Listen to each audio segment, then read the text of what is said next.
The hardest part was learning to slap bass, because they did, at the time it was Gloria Estefan and the Miami Sound Machine before she went on her own. They were doing 1, 2, 3. Do you know that bass line at all? It's dun dun dun dun dun dun dun dun. It's like, what is going on?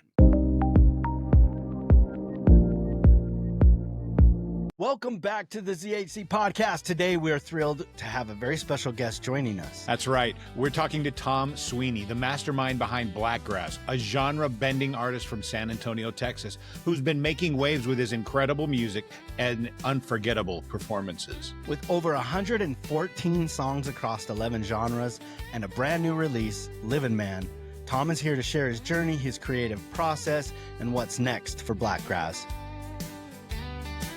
I was going to say, when you reached out and said, hey, I want to do this, I'm interested in this podcast. I'm like, cool. Yeah. Here, fill out the inquiry and get back with me. And sure enough, it was pretty quick. You're like, yeah, all right, did it. And then I looked at it and I'm like, and you were prepared, man. Like I was telling my wife, I'm like, this guy is probably the most prepared musician we've had as far as having like their shit together. You know what I mean? Like you had a press kit. I have that as an option, and you actually had one. You know, most of the time, like the fields are like just mostly blank, and so I was impressed. And I'm sitting there looking at your media kit, and man, you're a busy dude. You know, like you're doing a lot of shows. You did a lot of shows last year, it looks like. Yeah. And you're doing a lot this year. So do you tour with a whole band? Is it like all you guys doing that, or? No, but before I answer that too much in depth, I want to shout out to my wife, who is the genius behind the marketing. She's the one that built that electronic press kit that you were so impressed with. So I really appreciate that feedback. That helps her keep moving. Tell her she's doing a great job, man. I will. And I tell her every day too how I couldn't do it without her, honestly.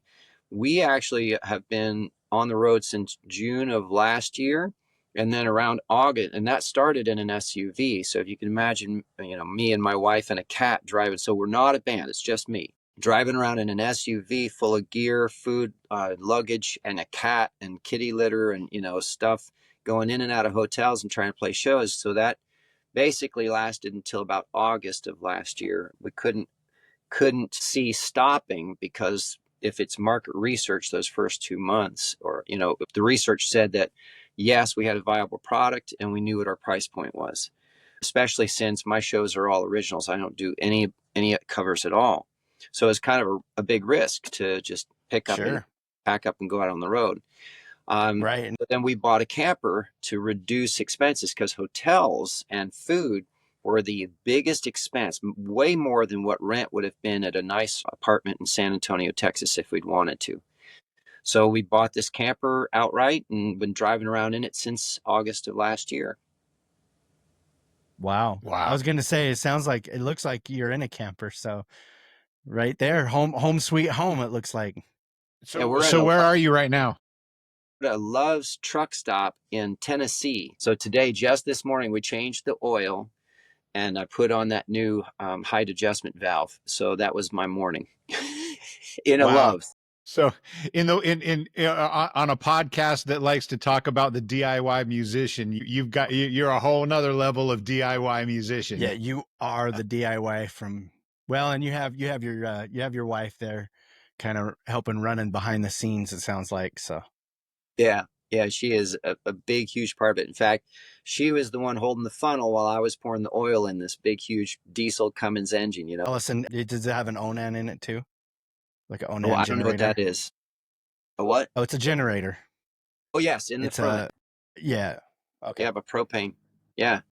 Oh, you have a propane generator. Okay, yeah. Yeah, so I think the Onans are usually either diesel, and I guess maybe they have diesel and propane, but. Next time on Wrench Chat. Yeah. Sorry. I'm sorry. Hey man, you know what? Honestly, that is the beauty of the format, is that you never know what rabbit hole the conversations are going to go down. And I think that's beautiful, man. That is, because this is, you know, we really do try to dig into the life of the working artist. And this is all a very big part of the reality of what has to happen behind the scenes in order to make the product work, and what the show, to make the show go on, as it were. Oh, apologies. If Rufus doesn't roll, I don't get paid, right? Rufus, Right. If the wheels ain't turning, you ain't earning. exactly. I was just gonna say, like, you have all of these dates, and I want to say, like, there's got to be close to what, 40 dates, maybe 30, 40 dates already on for 2025. You plan that far in advance, or like, I'm assuming that these are like places you've played before. I mean, you're going all the way from Alabama to Louisiana, Mississippi, Tennessee, North Carolina, Kentucky, and then you go up to Pennsylvania, you swing over to Ohio, and then you do kind of a little East Coast stop at Maryland and Delaware. What's your favorite places to play? Like, what has been one of your most receptive places or states, if you will, for your kind of music, meaning that it's an original, like, so people that come up to see you, they know it's an original band playing. I mean, are these mostly like taverns or bars or different other live venue communities? Or Okay, you're opening a can of worms there. So what's the sorry, favorite place? Well, it okay, started in Texas. That's where the show grew. that's where you're from, right? San Antonio, Texas, and I built this show in Chris Madrid's San Antonio and San Antonio area, because ASCAP and BMI were trying to railroad everybody into paying crazy amounts of money to be able to have bands come and play covers. So it opened a need for somebody to come in and do all original, and I was sick of playing covers. I was ready to give up, and my wife said, just either give up or start playing your own stuff. And of course, my response to her was, nobody will pay me. So if I'm going to do that, then I couldn't afford a band, so I started using backing tracks. But then I had the chance. I played at Chris Madrid's for free the first time, and they liked it so much they said, "Can you come and play every Saturday?" And well, that was off to races then, because once you've got a steady show like that on a weekend, that place has three to 500 people churn through there just during the time that I was playing the 3 hours. They're that busy. So I was playing to Wow. every demographic. But then to expand on your question, when we went on the road, every place that I would play became a favorite place simply because everybody liked the show. Every Yeah. place I played, I don't know if you saw the testimonials, those venues, most of those are managers and Yeah, I owners. saw some of them. I had to scroll up to see them. Yeah, so they're Yeah, all, I'm looking at here at the Stained Wine Glass Wine House in Louisiana, yeah, that's and right in New Orleans Mecca. too. Yeah, and then you got one from is it Talico Plains? Yeah, I'll be back. This Talico will be my Plains. fourth time going back here soon. But basically, every place I played, it was kind of weird. That was why we were nervous in the first couple months, because it's all original. We don't know how people would respond to it, because I'm playing Right. cover runs, doing an all original show. But I'd played Chris Madrid's and in the area in Texas for so long, I kind of knew what to anticipate until I went outside of the area. Then after that couple months of riding around, it made sense to continue because of the responses we were getting. So the answer really is, I love every place we go that somebody will stay and hear my music. And now we're starting to finally repeat some areas, because actually when we first started, we went Texas, Nebraska, South Dakota, and then all the states over to Connecticut, and then all the states down Delaware to West Virginia, back into Pennsylvania, back over to Ohio, and then Kentucky, Alabama, Mississippi, Louisiana. Now we're heading back up Georgia, North Carolina, and over here in Tennessee again, and then back over to Pennsylvania, and then back over to Ohio. So we're finally starting to have some of the places be repeats. So to answer your question, there's about now a 50-50 mix of places we've been and places that are new. And I That's just awesome. started signed a contract with a new agency too, who has connections all across the country. So I just got to let them know where my anchor points are. The other question you asked was, how do you book that far in advance?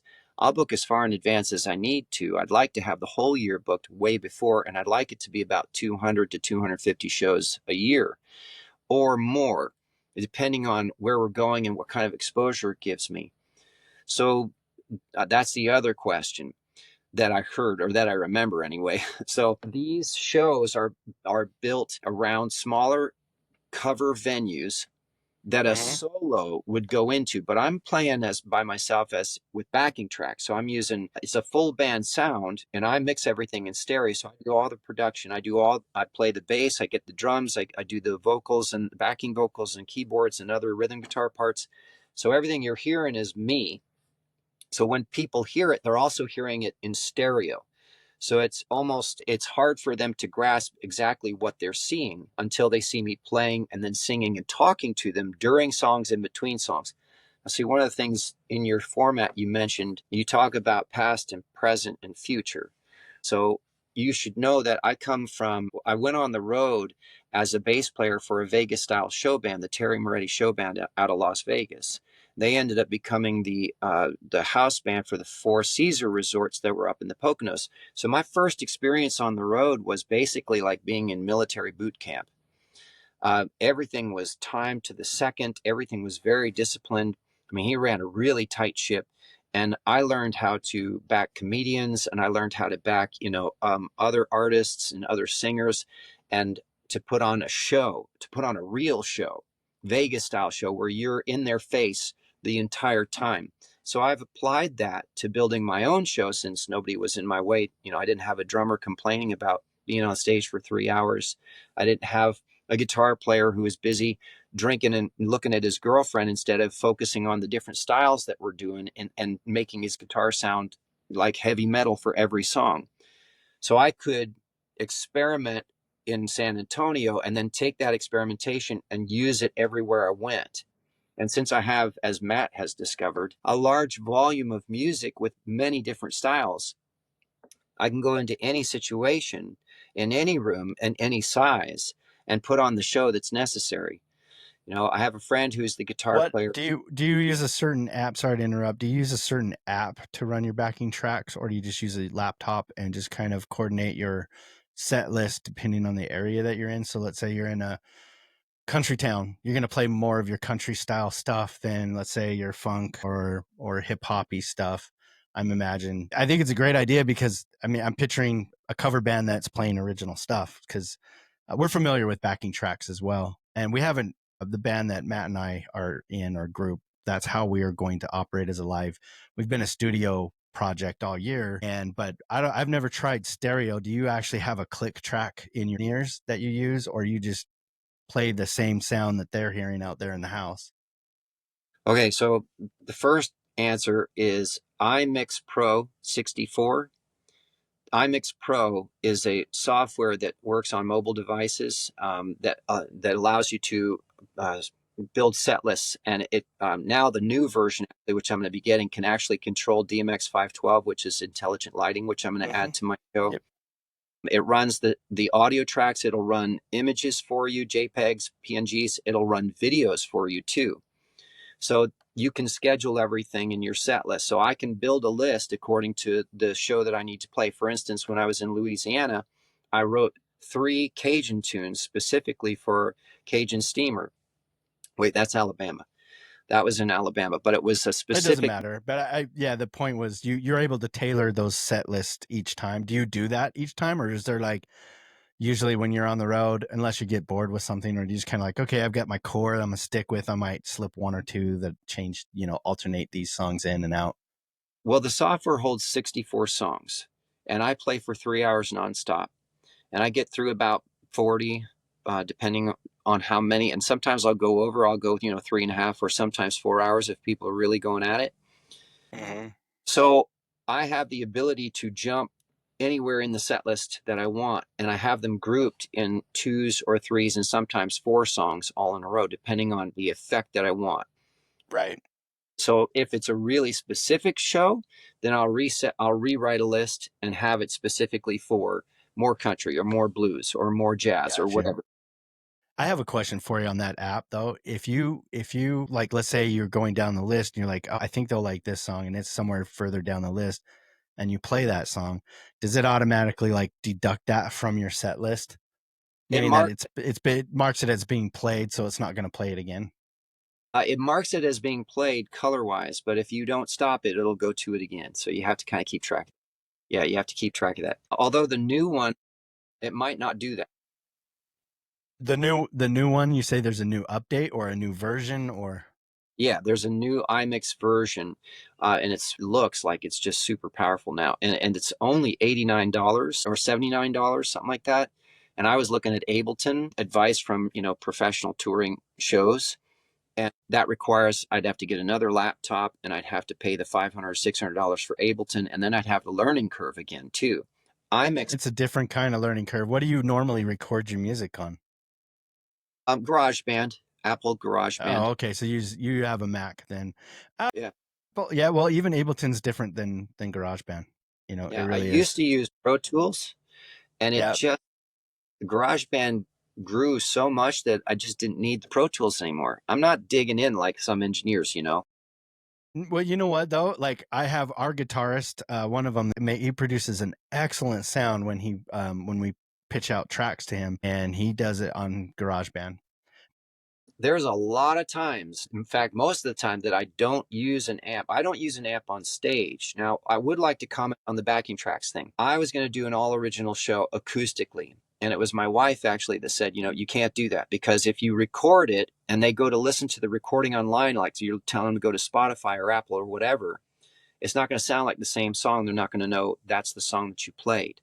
So that actually, and plus, I've always had these sounds in my head, but I've never actually been able to produce it and have people actually hear what I wanted it to sound like.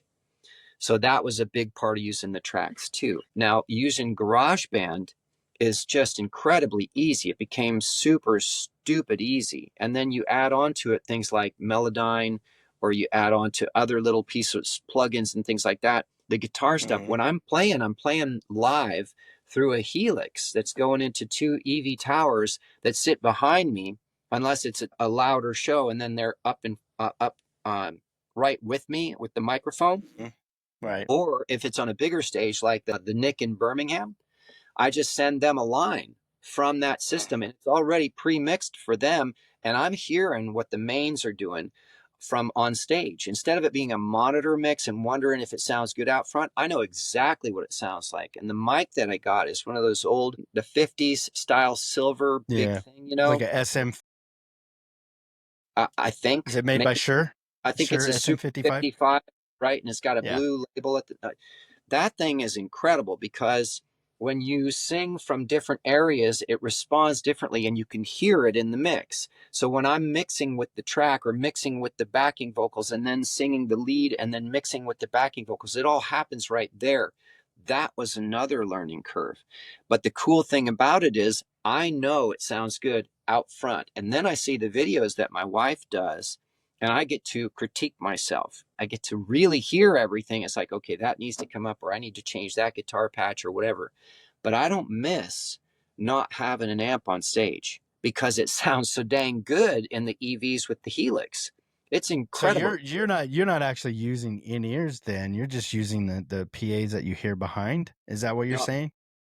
And I know there are a lot of guys that swear by them, especially singers. I use in-ears, and I have a lot of experience working with them. A lot of the tributes that I used to work with out on the West Coast always insisted, because they'd have a click track, right? And they'd be all that stuff. That's what I was trying to get at. Do you use a click track? But it sounds like you don't, because you're actually playing you're playing to the same thing they're hearing. So right. Which I guess would make sense for the stereo sound, the stereo feel that you're referring to. It's all kind of adding up here. It's like wearing headphones with those speakers, because you hear the drums going across, you hear the rhythm guitar over here, you hear a couple backing singers over here. It sounds like you're on stage with the perfect mix. Now, here's the other thing though, and please don't take this the wrong way if you're an in-ear fan. My fundamental belief is, as a musician, your job is to shape air. It doesn't matter how you do it or what instrument you use, but your job is to shape the air, and then the sound man's job is to take that shape and make it bigger. That's it. This thing about the sound guys being your partners in production or in shaping the sound and making your guitar tweaking this tone, and I'm not a big fan of that. I'm not a big fan of that at all, because as an artist, I want it to sound a certain way. And there's a reason for that, whether they get it or not. And often you're using sound men who don't really know what they're doing or aren't very good or just don't care. Maybe they just don't care. And so you're left wondering, is it coming across to the audience the way that I hoped it would?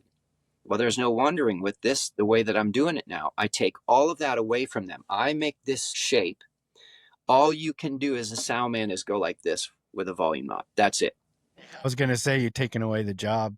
Like you don't Right, even but need a yeah. sound man. You might as well just get rid of him and just Well, walk over there and turn it up and down For, because that's for, all you're doing. for some places, yes, and for other places, no. If it's a big Yeah. enough stage, you still need them to ring out the room, balance out, and make sure everything's in phase. Especially because I've played in front of 10,000 people. I've done shows with other bands that were big. And there, you absolutely have to have the best, especially outdoors, or it just comes across as screeching. So I'll send them the signal and then count on them to work their system the way they know it, right? But I'm sending them such a good quality signal. That's the other thing too, and you may try this if you're going to use backing tracks. When you mix for a radio mix, it's all compressed, right? Everything has to be leveled out so you don't blow out people's stereo speakers, right? Even if you look at stereo speakers, they're softer. They move easier than, say, a guitar speaker or a bass amp speaker. Those are harder, or even PA speakers. It's harder to push them. So when I mix my backing tracks, it's a completely different mix from what it is to put up on Spotify. It's Sure. as if I'm It's mixing. the same thing with you were going to put anything on vinyl. You don't want to mix it the same way. Exactly. Vinyl has a different mix as well too. Before we go too far into the weeds on just like dialing in the backing tracks, it's really interesting though, because you're not too far off from where my projection of how I'm going to make that happen for me. I have played for backing tracks. My first performance ever was in 94 to a backing track. So, but it went away with that when we had a full band and we were hooking up mics and stuff where everything was live. There were monitors, there was no in-ear monitors, that wasn't even really a thing back then. And everything you definitely relied on the sound guy. Like he either made you sound good or not. And the other thing is he can make you sound good on stage. You wouldn't even know how it sounded in the house because it's completely different mixes. You do the. Please, 1 second. Do you remember Sure. the Far Side cartoon? Yes. Okay, do you remember the one of the sound guy reaching for a knob and you can see the band on stage and it says suck button on it? Yeah, I remember Right. that one. Yeah.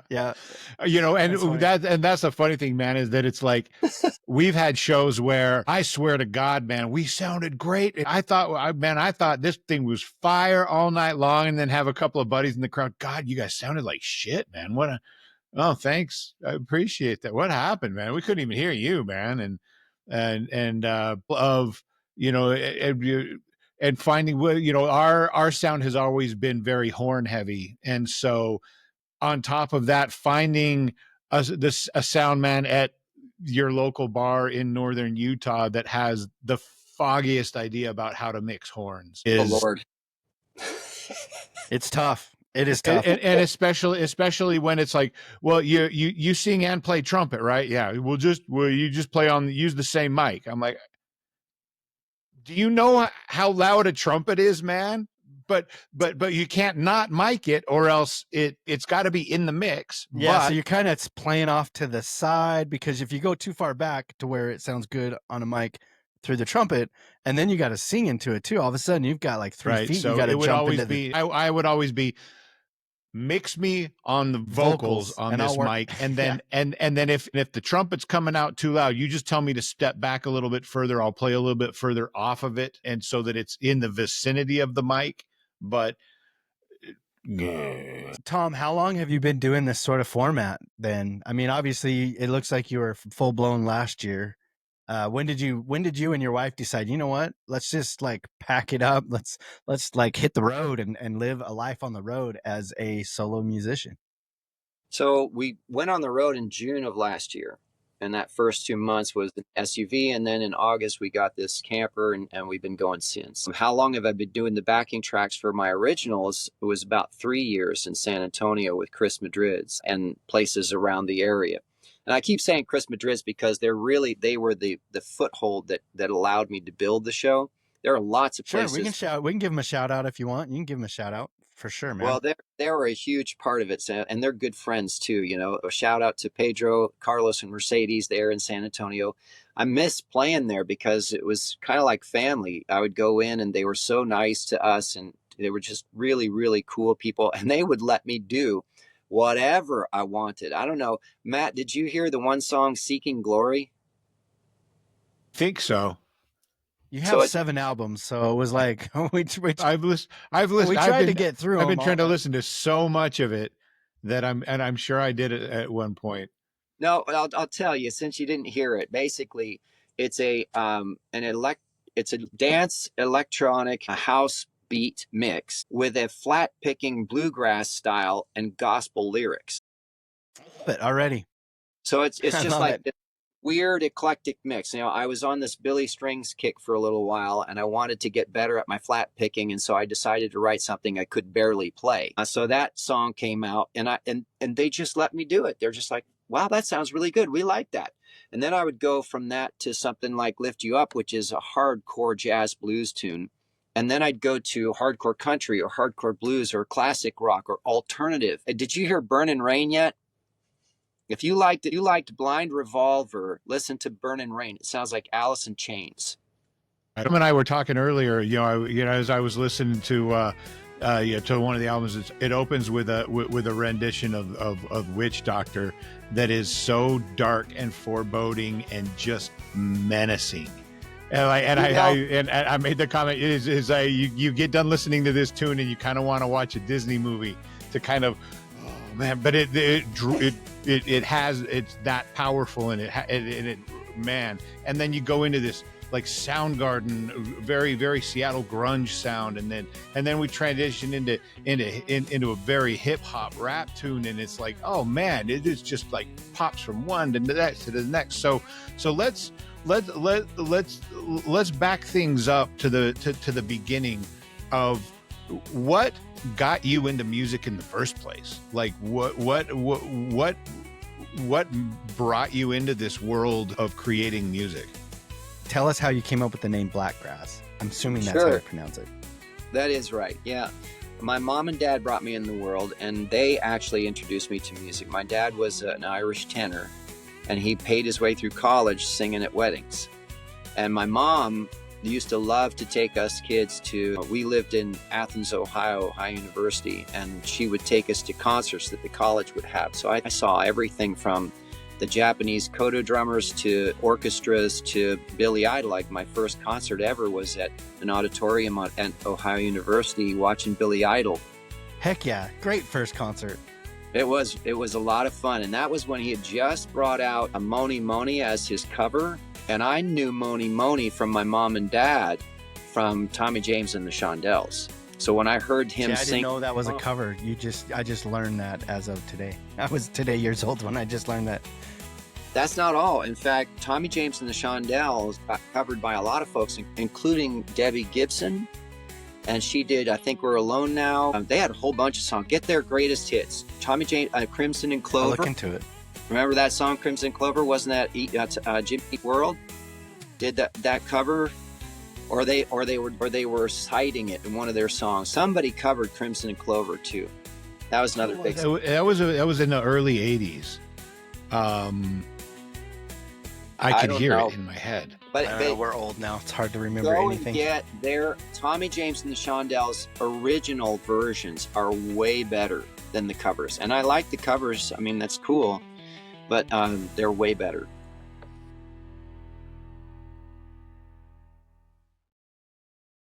Quick intermission, folks. We've curated a Spotify playlist called The Guest List, showcasing the incredible artists who grace our show with their talent and stories. Dive deeper into their music. Plus, discover exclusive tracks by Z Frequency. Click the link in the description or search for The Guest List on Spotify. Enjoy, and back to the show.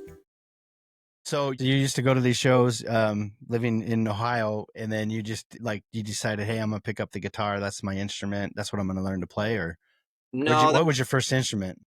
that was the main my mom and dad were the main influence, I guess is what I should have said, and their exposure to music. But my first instrument was vocals. I used to, every Sunday I would go down to church and hit every mass so that I could sing in the choir. And I was tenor because I was young, but it was so much fun because it was a college church. So they were more progressive and would allow instrumentation. Yeah, a little bit more, yeah. Yeah, like full At band. a coffee bar out front, Well, no, not that far, but it was a lot of fun. And so you had college students come in who would, all sing in the choir, and then you'd have guitars and mandolin and drums and bass and tambourine and like 30, like 40 a worship people. team. And it wasn't really, I mean, there was some structure to it, obviously, but no, everybody just kind of came if they could, but it was so much fun to do it. I would go down early for each of the ceremonies, right? And just so I could sing. And then in later years, when I got older, I used to sneak into the church and just play the piano because it sounded so beautiful in the church. And it wasn't until much, much later that they had to start locking the doors because people were vandalizing the churches, but they used to leave them open all night. Yeah. Wow. So you started with piano then? No, vocals, and then piano. I'm sorry, vocals. Yeah, vocals. And then you would come into the church and play piano at night, which is cool. Zach, I apologize. You can't really call it playing. I would hit the sustain pedal and go ding, ding, ding, ding, ding. Okay, I see what ding, you're saying. So it wasn't playing. It was me poking. So then we're trying to catch up to the point where you're actually playing. Let's say you played bass for a Vegas performing act. What led up to that? Like, I mean, did you start off playing the bass and then just kind of tried out for that or auditioned for that group, or? So I found an ad of a group looking for a bass player, but I was actually a guitar player at that time because I had, a couple local bands in my hometown that I played with for fun. It was just kind of a joke, really. And garage band stuff. I just wanted to get out on the road. I wanted to be a musician. I didn't really want to do anything else. And so I figured, well, I could play guitar. I can certainly play bass. I had done bass a couple times on a few songs that friends and I played, right? So it's got to be easy, right? Talk about baptism by fire. Man. Yeah. Classic guitar player train of thought. Oh, dude. Bass is nothing like guitar. It's nothing like guitar. And it's actually way harder to play bass and sing. Guitar is super easy to sing and play guitar. Playing bass is near impossible. The bass focuses on the kick drum. The guitar focuses on the hi-hat and the snare. And so there's more subdivision when you're playing guitar. So it's easier to line the melody and the rhythm of the words up with the guitar than it is with the bass. And you only get one note at a time. And if you mess it up, the whole room shakes. When you hit a wrong note on the bass, the building vibrates. And everybody's like, wow, this bass player is horrible, Yeah. So I had the first 2 weeks that I was in this Vegas style show band, I had a per diem of $50 a week to keep myself fed while I learned the parts because I was so unprepared when I got there. I begged him to keep me. I was practicing so much that my fingers literally were bleeding. No joke. I had to put Band-Aids because of the blisters, the blood blisters, Band-Aids, and then gauze, and then duct tape just so I could keep fingering the fretboard for those 2 weeks. I would eat once a day, and I would go over to, what was it called? What's that? It's not Denny's. It's, is it Waffle House? Waffle House. So I would go there and they would have an all you can eat. So I'd sit for an hour and stuff myself until I couldn't eat anymore. And I wouldn't be able to eat till the next day, which made it kind of hard to focus. But I did it and I learned the show finally. And I finally got on stage and got to be the bass player for this band. But that was baptism by fire big time. And the hardest part was learning to slap bass because they did. At the time, it was Gloria Estefan and the Miami Sound Machine before she went on her own. They were doing 1, 2, 3. Do you know that bass line at all? It's dun dun dun dun dun dun dun dun. It's like, what is going on? So that took me the longest to get down, and it was painful too. My fingers were so sore, but I finally couldn't even mimic what you just did without screwing up some notes. Go listen to that original recording, and that band was on fire. I mean, they were Miami Sound Man, Machine she had was some Oh, yeah. players, man. She Yeah, had some it was great. players. So they were, As a horn player, man, listening to the Miami Sound Machine do their thing, it's like makes my face hurt. I just watched the 50th anniversary of Tower of Power. Did you see that video? didn't see the I 50th I anniversary, haven't but seen I the love video, Tower but of Power. I got to go see Tower of Power a couple of summers ago at an outdoor concert here in Utah, and Lots They of are bad. gas. They are so Yeah. good. just So They good. were They are even some- good back then, you know. well, I Great- mean, there's great only band, I think there's one or two original players left because I mean, age catches up with everybody. But man, they just as their members age out and move on and retire, they replace them with guys that can blow just as hard, man, and just as funky. but a lot of times they're like related or family members, you know. Oh, really? But yeah. So how did you come up with the name Blackgrass? Like, is there a meaning behind that name? Yeah, I completely forgot your question. Thank you. No It's problem. basically a mishmash of different styles. You know, the black being I've always loved rock. I've always loved the intensity of rock, all different styles of rock, especially if the song is good. But I also love country and bluegrass and jazz and everything else in between, which obviously you can see that in the writing that I do. Yeah. So I wanted to, Bluegrass and jazz, grass. It makes sense, man. Yeah. I understand it now. Yeah. yeah, that Very was the cool. idea, is that when people heard the name, it left the door open for whatever I wanted to throw at them and they wouldn't be surprised. Yeah, well, I'm notorious for naming my band's names that people will always forget, and or they'll spell it wrong. So Well, we got to I work just on don't care. I'm like, whatever, you know, like I don't care, whatever, you know. Zach. But so what do you got on what's on the books right now? I guess you guys are just touring and living the road life, I guess, huh? Yeah, well, on the books are all the shows, and filling out the calendar even more with this agency, and I'm still booking as well. And then, of course, I've got several songs now that I have to finish recording, some of which I've started playing live. That's usually what I'll do, is I'll write a song, do a backing track for it, and start playing it live, see how people receive it. Yeah, And if there's test it any, out. right. And even more important is to experiment with what I want to do with it. How do I want it having it sound, right? And she'll videotape the new song, so I get to listen back to them at a live show, and I get to hear, well, I like that, but I don't like that. I don't like that solo, but I do like this solo. You know, one of the rules I learned, Oh, I actually had the privilege of meeting the fellow who helped produce that song for Cher. Do you remember that song, Do You Believe in Life After Love, or something like that, right? Yep. I do. His name was Kofi, and my friend introduced me to him. It was really cool. We got to meet him and talk for a while, and he had some really great advice. He said, do you know the three elements of a hit song? And of course, me being all-knowing musician, I said, well, of course, lyrics and melody and arrangement. And he said, no, the song, the song, the song. So a big part of that experimentation before I release a song is to watch people's responses, listen back to it, and make sure that the song itself and every part in the song, every part is serving the song. The solos, the beginning, the middle, the end, everything has to serve the story or the arc of the song.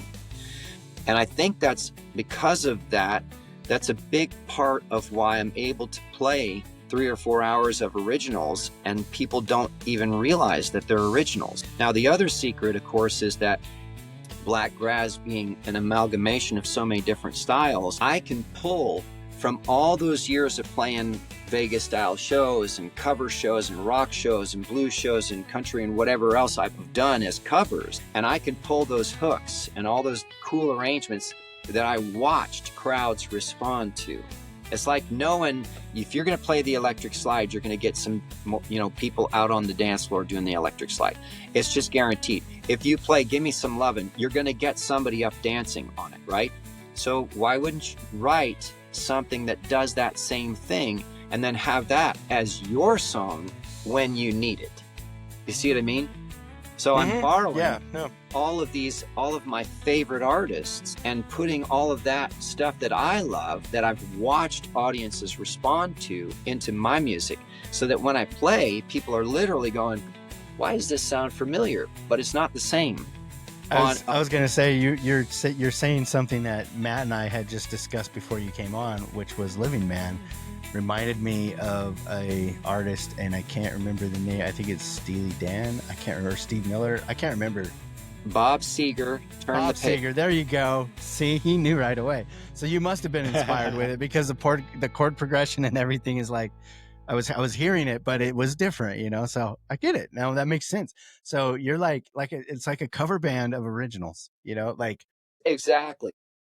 Play just enough cover music, or, you know, using an arrangement of a cover song to get the familiarity for people. It's brilliant, actually. It's a pretty smart way to go about doing it. But it's, you know, Zach, it's not new though. That's the thing. No, I know that. How many people I don't know a lot of people that do nothing but original music, 3 hours with 64 tracks available to them, and just tour in a camper. I don't see that, you know. But, so you're making a living at it very well. So, well, thank you. I appreciate that. But my thought came from, all right, how many people copped Chuck Berry?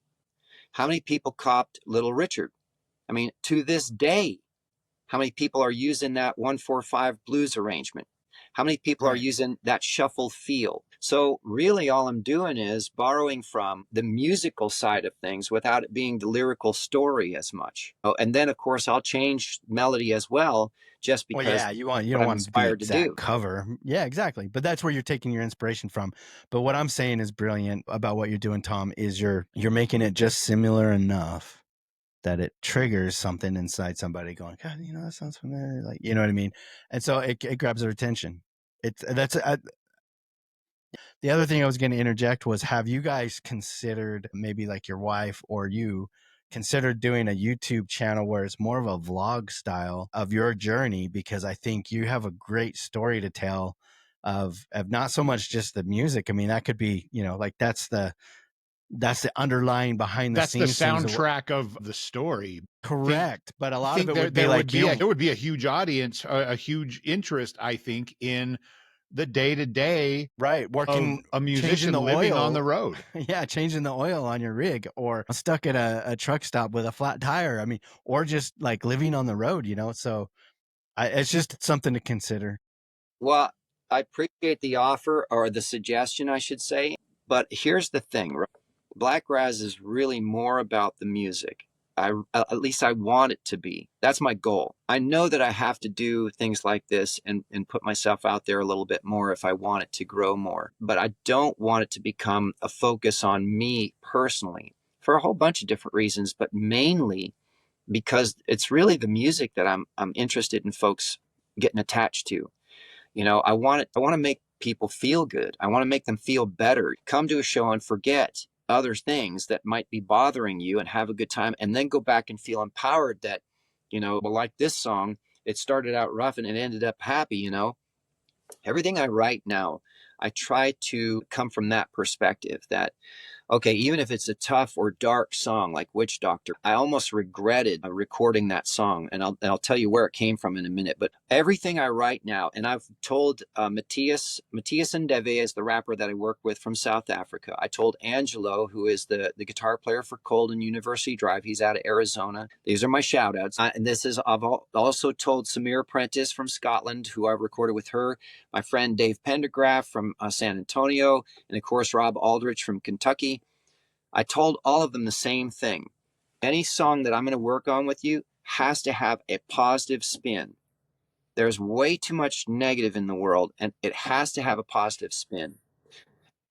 So that, you know, I'll leave that there. But just as a side note for Matt, since Witch Doctor stuck out in your mind, that came from New York City, Lincoln Tunnel traffic. That's what caused that. Funny.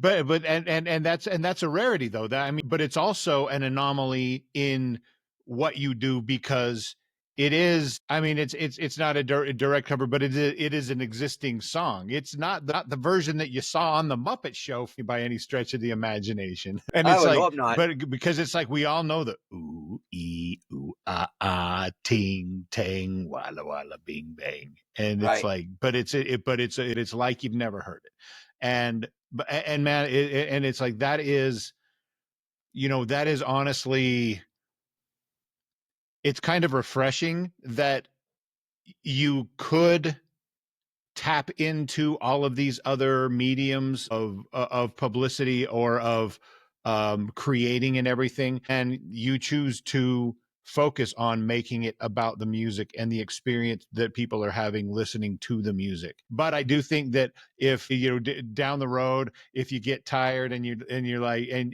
you're like, you know what, I would like to have plant my roots for a little while and not be on the road all the time, man, I think people would love to hear the stories from the road. Maybe you write a book or something, but I think that, because there's a lot of people out there that maybe want to do this, want to be a touring musician, want to be a working musician. And I think that the more people can be open and honest about the reality of what it takes to do that, the things in life that you maybe have to sacrifice that you can't do in order to do this, you have to give this up to do that. You have to, it's not going to be, it's not going to be the rock and roll lifestyle where it's a crazy party every night and it's just a light nonstop party. There's realities of watching yourself, watching your health, making sure that you're keeping your health in order, because if you're not healthy, you can't play shows, you can't put the energy into it. There are a lot of moving parts that are behind the scenes that I think that there would be a lot of interest in finding out about. If you could give one, if you could dole out some advice to somebody that's maybe thinking about, what, I think I want to be a touring musician, I want to be a working musician, what are some of the most important nuggets of advice that you've learned over the years that you would impart to them? Oh, wow. Okay, so I'm going to try and be as pithy as possible. You hit the Excellent. first one on the head, which is health. Because if you can't put on a good show, you should not step on stage. And then so health follows with skill. If you're not practicing your craft and you're not good at it, it's like the song, the show. If you're not putting on a good show, you're disrespecting every single other musician who's out there doing the job. And you're making it harder for them because you're not doing your part. I've never been a fan of the guys that go become musicians because they think it's going to be a party. In fact, I have very little patience for that anymore, this many years into it. Not that I want to judge. I'm not judging anybody. I just know that it makes it harder for someone like myself who actually comes in and does a really good job, is super easy to work with, and is very skilled at what he does and puts all of my energy into it every single show. That's one of the comments that I'm proudest of, is that the energy that people see or take away from when I play. But when you have folks going out who just want to do it because they think it's going to be a party, well, then don't be a musician, be a DJ.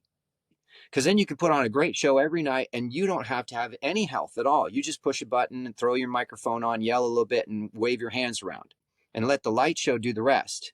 And the artists who recorded the tracks do the rest. Now, there's a lot of DJs who are really creative and they're doing stuff on the fly and they're using their gear.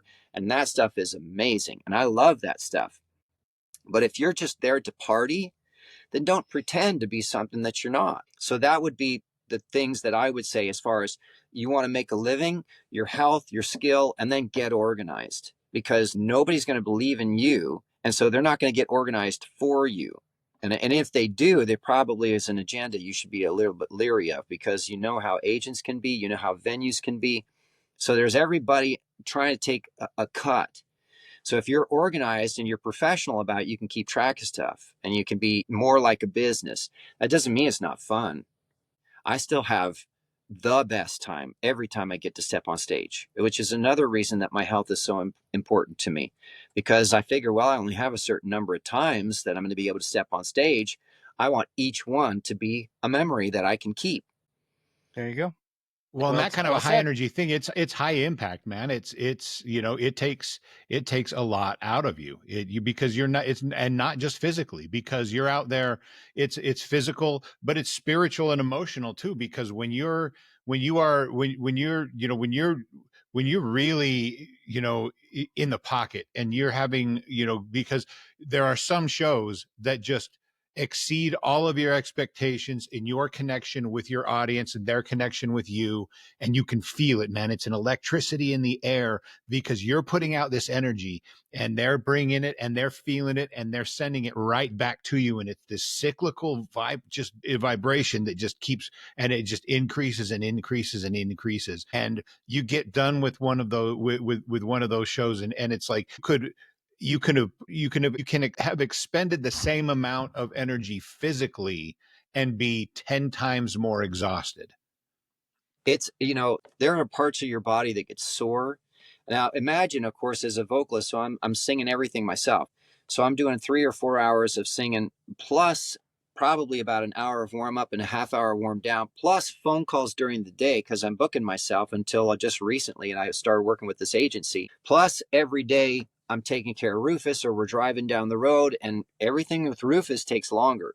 If you're going to run to the store, it takes longer. You do that on certain days, and it's on the way to some place. So there you have is a schedule to meet there with just living your living exactly schedule. Sure. Yeah, there nothing happens quickly with a big camper, and so you have to plan everything in advance. You have to know exactly where you're going to go. You have to know exactly how much time you have to sleep before you have to start driving, before you have to pull up camp, before you have to load in. We'll shoot to get to places 2 hours early, because it usually takes me I can get up in 10 minutes if I have to. But if I'm taking my time, it'll take me about 45 minutes. So I like to get there at least an hour in advance, but I'll shoot for 2 hours in advance, because everything in Rufus takes longer. Then I'll get there about an hour and a half early. Sometimes, if I'm lucky, an hour and 45 minutes early, or just right at the hour. Yeah. I'm thinking I'm going to get there and have time to eat, but I just get there in time to load in. So if you're not in good shape and I can't support those notes, I mean, I get done with shows and my hands are killing me. If you ever get a chance to watch some of the live videos, watch the way I hit the guitar. I actually have one here too. You can see I have to use really thin picks, because I hit the strings too hard. I've broken 6 strings in one stroke if we're trying to use a thicker pick. And so I just hit the guitar too hard. And so then, of course, you're bruising and you're doing damage. And often I'll walk off and a finger will be bleeding. And this is from my own original shows, which is, of course, like Matt said, I'm going to put more energy in because they're mine. Right? Right. If you don't take care of yourself and you don't take care of your ability to play, and you don't have to be the best in the world, you have to be you, but you have to know what you're doing. Don't get on stage and just hack through. People know, their ears know. Actually, more importantly, their heart knows, their energy knows. They can feel that you're not really on top of what you're doing, are you? And they'll be nice. They say, yeah, you sounded really good, but that's not with originals. You do that with originals and they'll walk out. Well, they'll walk out covers too if you do that. Well, it's been pretty insightful, man. It's you have a pretty cool story, and I think a lot of people will find value in tonight's interview. Do you have any designs on heading out west of the Rockies? Get out. I don't know. I mean, let's just throw say Salt Lake City, Utah. Yeah, actually, California we have friends in Modesto and LA. Actually, I have a lot of friends all over California. And then, of course, Salt Lake City, we've got friends up there as well. I would love, especially, to do Arizona, New Mexico, California, Utah, Idaho, and that kind of going up. And I've got a Western swing tour. Yeah, and I've got a lot of friends in Seattle and up in Washington State. In what's the capital there? I can't remember the capital now. Is it Tacoma? No, that doesn't matter. There's so many folks up there I would love to see again. If people want to get more involved, and where can they find you on the socials? Go ahead and list out some of the best places for them to find you online, and then I'll post up a link on the post edit here. Thank you for refocusing us too, Zach. I appreciate that. Sure, no So problem. my website is blackgrass.com, BLAKGRAZ.com. Also, I'm on Facebook, Instagram, LinkedIn, Pinterest, TikTok. All you got to do really is just search Blackgrass, that name. In Google, and all kinds of stuff will pop up, I'm sure. Thousands of pages at this point. Yeah, thousands of pages. Man. We actually had a song last year, got streamed 2 million times. We had a video that got went viral. It's at 93,500 views this time. We got songs.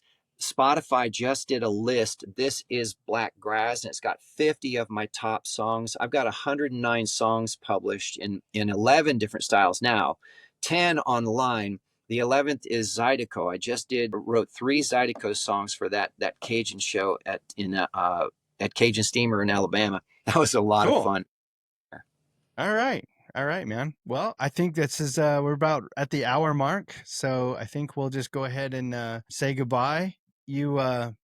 You're awesome, man. It was a great story. It's awesome. Thanks, that it's Tom. just kind of I'm happy that we found each other, that you came on the show. Absolutely. I am really looking forward to continuing to dive into your discography and immerse myself even more in your music. I'll be watching your tour dates, and as soon as you are booked in Salt Lake City, I will be one of the first to buy a ticket, so I can experience Blackgrass live and in person, because I'm all about it, man. You're a purist, you're a soul man, and I love what you're doing, man. Keep it up, because the world needs more people like you doing it for the reasons you're doing it. And we'd love to have you back on the show too, man. You got to come back and give us an update of how things are going. Yeah, that would be great. I'd love to. I can't even tell you how much I appreciate you both being willing to do this. It helps a lot. Everything helps. And it's very kind of you to say what you said. I can't wait to see your bands. That's what I like. I like the other bands. Well, but there's a reason now, just so you know, when I see something cool, I'm probably going to borrow it. Hey, that's all right. Go ahead, because absolutely. Sharing is caring. So, well, there's a finite number of notes in music. That's right. And it's just a matter of putting them together and in different combinations of the same notes, really. Excellent. Tom, it was great to have you on, man. And we'll definitely have to do this again. And I appreciate you coming on. We're fairly new. We just started last September. You're episode number 21. Woohoo! Yeah. But anyway, yeah, man. It was good talking to you. Thanks, great man. Much love. And stay safe out there on the road, man. You too, guys. Good luck with your projects, too. And let me know. Definitely let me know. That's a wrap for this week's episode of the ZHZ Podcast. A huge thank you to Tom Sweeney of Blackgrass for sharing his incredible journey and his insights with us. If you loved this episode, don't forget to check out Tom's latest release, Livin' Man, and follow Blackgrass on all streaming platforms and social media.